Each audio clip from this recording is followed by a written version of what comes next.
And it comes as President Biden says he has made a decision on how to respond to the attack on that base in northeast Jordan. In just a minute, we'll go live to Georgia, where tributes to those fallen soldiers are pouring in. But first, let's get out to correspondent Robert Sherman, who is in Israel, live with what we're learning at this hour. Robert. Yeah, Nichole, the president's saying that he knows what he's going to do in response to the deaths of those 3 U.S. service members in Jordan. What exactly that is, not tipping any strategy yet, as the U.S. says that they want to conceal all this information until it actually happens here.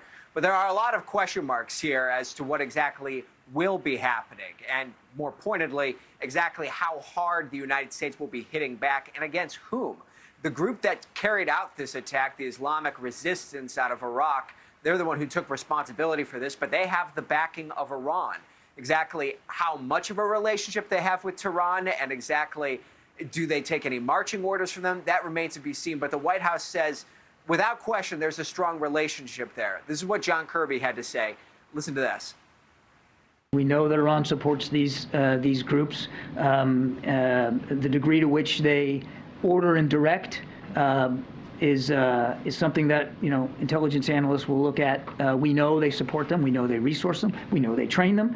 And we know that they're certainly not discouraging these attacks, whether it's attacks by the Houthis, what Hamas did on the 7th of October, what Hezbollah has proven capable of doing, and now, of course, what these militia groups continue to do in places like Iraq and Syria, and now Jordan.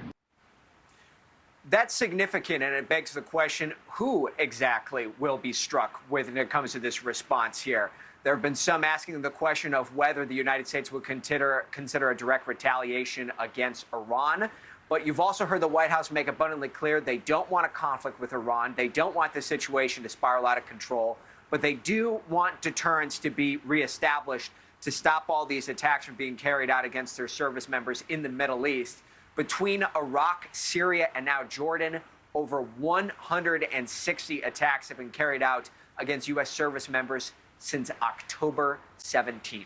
Nichole. Thank you for watching. Go to newsnationnow.com to find News Nation on your television provider. And don't forget to click the red subscribe button below to get more of News Nation's fact-driven, unbiased coverage.